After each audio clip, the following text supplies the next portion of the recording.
الحمد لله رب العالمين والعاقبة للمتقين والصلاة والسلام على سيد الأنبياء والمرسلين خاتم النبيين محمد وعلى آله وصحبه اجمعین اما بعد۔ میرے دینی اور ایمانی بھائیوں، بزرگوں اور دوستوں، اس وقت عالم اسلام کے جو حالات ہیں، خاص طور پر مقدس سرزمین کے مسلمانوں کے ساتھ جس طرح سے ظلم و بربریت کا کھیل کھیلا جا رہا ہے اور پوری دنیا تماشائی بن کر اس ظلم و ستم کو بڑھتا ہوا اپنی آنکھوں سے دیکھ رہی ہے۔ جو کچھ زندہ ضمیر والے لوگ ان کی مدد کے لیے کھڑے ہو جاتے ہیں، ان کے ساتھ جس طرح کا برتاؤ کیا جا رہا ہے، یہ دنیا سے کوئی ڈھکی چھپی بات نہیں ہے۔ دوسری طرف ہمارے ملک ہندوستان میں بعض علاقوں میں نہتے اور معصوم مسلمانوں پر جو ظلم کیا جا رہا ہے، جس طرح سے ان کے حقوق پامال کیے جا رہے ہیں، اپنے حق کی آواز بلند کرنے پر جس طرح سے ان کو کچلا جا رہا ہے، یہ ہمارے ملک کی تاریخ کا بھی ایک سیاہ ترین باب ہے۔ ان حالات کو دیکھ کر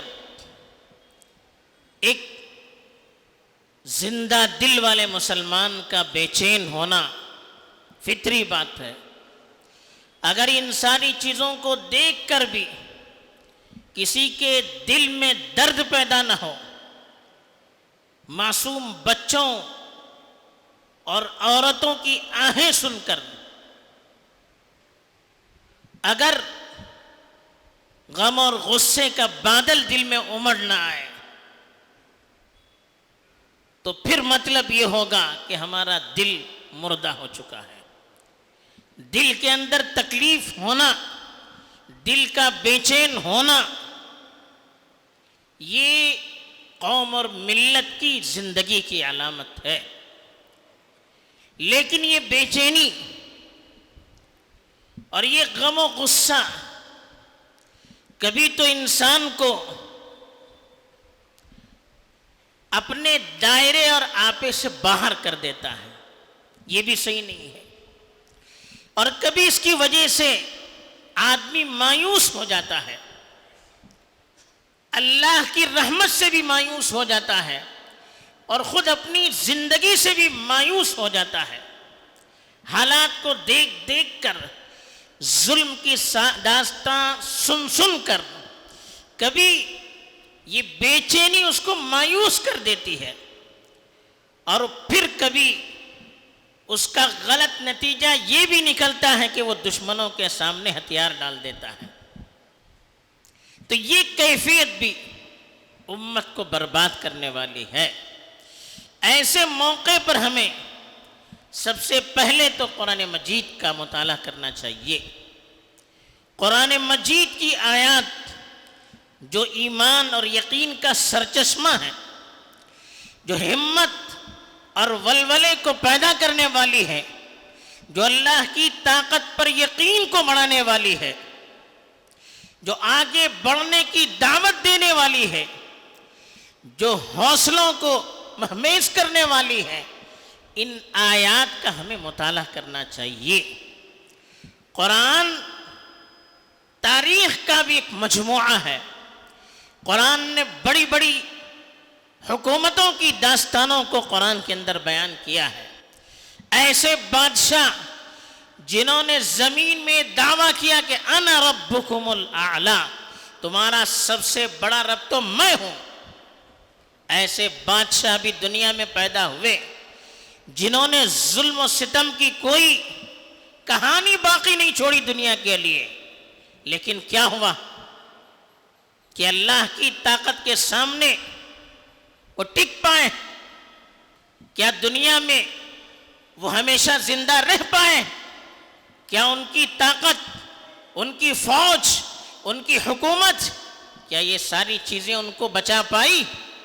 وَكَمْ أَهْلَكْنَا قَبْلَهُمْ مِنْ قَرْنٍ هُمْ أَشَدُّ مِنْهُمْ بَطْشًا، کہا کہ ان سے پہلے کتنی قوموں کو ہم نے ہلاک کیا جو ان سے بڑھ کر طاقتور تھے، تو کیا ہوا؟ باقی رہے۔ فَنَقَّبُوا فِي الْبِلَادِ، دنیا میں چھان بین کرتے رہے، گھومتے رہے، تلاش کرتے رہے اپنے لیے کوئی ٹھکانہ، کوئی بچاؤ کی جگہ۔ حل من محیص، کیا وہ محفوظ رہ سکے؟ کوئی ٹھکانہ ان کو مل سکا؟ حل تحس منہم، کیا ان کی کوئی آواز باقی ہے؟ کوئی تذکرہ دنیا میں ہے؟ اگر قرآن نے بیان نہ کرتا تو ان کا تذکرہ بھی یہاں موجود نہ رہتا۔ تو اللہ کی طاقت کے سامنے کوئی طاقت ٹک نہیں پاتی ہے۔ قرآن ہمیں بتاتا ہے اللہ مہلت تو دیتے ہیں ظالموں کو، چھوڑتے نہیں ہیں۔ وَأُمْلِي لَهُمْ إِنَّ كَيْدِي مَتِينٌ، ان کو میں مہلت دیتا ہوں، لیکن میری سازش، میری تدبیر انتہائی مضبوط ہے، جب پکڑنے پر آتا ہوں کوئی طاقت چھوٹ نہیں پاتی ہے۔ یہی انسانی تاریخ ہمیں پیغام دیتی ہے۔ انسانی تاریخ کا آپ مطالعہ کیجئے، بڑے بڑے ظالم دنیا میں آئے لیکن کسی کو اللہ نے معاف نہیں کیا۔ تو جس کی نظر اللہ پر ہوتی ہے وہ کبھی مایوس نہیں ہوتا، جو اللہ کی طاقت کو دیکھتا ہے وہ دنیا کی طاقت سے کبھی گھبراتا نہیں ہے، جو اللہ کے انتقام کی تاریخ پڑھتا ہے وہ کبھی پانی کے بلبلوں سے متاثر ہوتا نہیں ہے۔ تو ہمیں اللہ پر یقین کرنا چاہیے۔ دیکھیے اللہ تعالیٰ کبھی ہمیں آزمانے کے لیے، ہمارا امتحان لینے کے لیے ظالموں کو اور طاقت دے دیتا ہے، یہ دیکھنے کے لیے ہمیں اللہ کی طاقت پر بھروسہ ہے یا نہیں۔ ہم اللہ کی طاقت پر بھروسہ کرتے ہیں یا دنیا کے وسائل کو دیکھ کر، اپنی بے بسی کو دیکھ کر ہم مایوس ہو جاتے ہیں، ہم پیچھے ہٹتے ہیں؟ یہ اللہ دیکھنا چاہتا ہے۔ مسلمانوں کی تاریخ گواہ ہے، مسلمان کبھی جھکے نہیں، مسلمانوں نے کبھی ظالموں کی بالادستی کو قبول نہیں کیا، مسلمان کبھی مایوس نہیں ہوئے۔ اللہ نے صاف ارشاد فرمایا کہ وَلِلَّهِ غَيْبُ السَّمَاوَاتِ وَالْأَرْضِ، آپ یہ نہ سمجھیے کہ دنیا میں جو ہو رہا ہے، جو سازشیں ہو رہی ہے، جو تدبیریں ہو رہی ہے، اللہ تعالیٰ اس سے غافل ہے، ایسا نہیں ہے۔ وَلِلَّهِ غَيْبُ السَّمَاوَاتِ وَالْأَرْضِ، زمین اور آسمان کی ساری پوشیدہ چیزیں یہ اللہ کو معلوم ہے۔ وَإِلَيْهِ يُرْجَعُ الْأَمْرُ كُلُّهُ، ساری چیزیں اللہ کی طرف رجوع کرنے والی ہیں، ایک ایک چیز اللہ کے یہاں نوٹ ہوتی ہے۔ فَاعْبُدْهُ، لیکن ہمیں کیا کرنا ہے؟ ہمیں اللہ کی اطاعت میں لگے رہنا ہے۔ ہمیں کسی طاقت کے سامنے جھک کر اللہ کی شریعت کے خلاف نہیں جانا ہے، ہمیں جذبات میں آ کر ایسا کوئی کام نہیں کرنا ہے جس کی شریعت ہمیں اجازت نہ دے، یا ہمیں مایوس ہو کر اپنی محرومی اور اللہ سے تعلق کے کمزور ہونے کا، اللہ کی طاقت پر یقین نہ ہونے کا ہمیں کبھی ثبوت نہیں دینا چاہیے۔ اسی لیے کہا فَاعْبُدْهُ، آپ اللہ کی اطاعت کرتے رہیے، اللہ کی باتوں پر یقین کر کے اللہ کے احکامات کی تابعداری کرتے رہیے۔ وَتَوَكَّلْ عَلَيْهِ، اور اللہ پر بھروسہ کیے رہیے، اللہ کی طاقت پر بھروسہ کیے رہیے۔ اللہ نے جو پیغام قرآن مجید کی روشنی میں دیا ہے اس پر بھروسہ کیے رہیے۔ اللہ نے تاریخ انسانیت کی روشنی میں قرآن کی جو تفسیر بیان کی ہے، اپنے قانون کو جو بیان کیا ہے اس پر یقین کرتے ہوئے آگے بڑھتے رہیے۔ وَمَا رَبُّكَ بِغَافِلٍ عَمَّا تَعْمَلُونَ، کہا تمہارا پروردگار تمہارے کسی عمل سے غافل نہیں ہے۔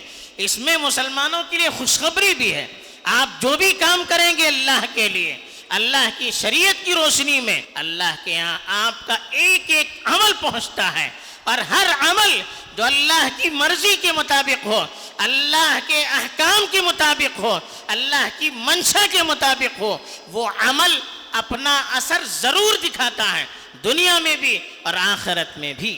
دوسری طرف اس آیت میں دشمنوں کے لیے وعید اور دھمکی بھی ہے کہ دشمن کبھی یہ نہ سمجھے کہ ہم جو چاہے کریں گے، اپنی مرضی کے مطابق چلیں گے تو اللہ کی طاقت سے ہم محفوظ رہ سکتے ہیں۔ یہ ان کی غلط فہمی ہے، یہ اللہ کی طرف سے ڈھیل کا نتیجہ ہے جو ان کی تکبر کو آسمان تک پہنچا دیتا ہے، لیکن جب اللہ کی پکڑ ہوگی تو کوئی چیز ان کو محفوظ نہیں رکھ سکے گی۔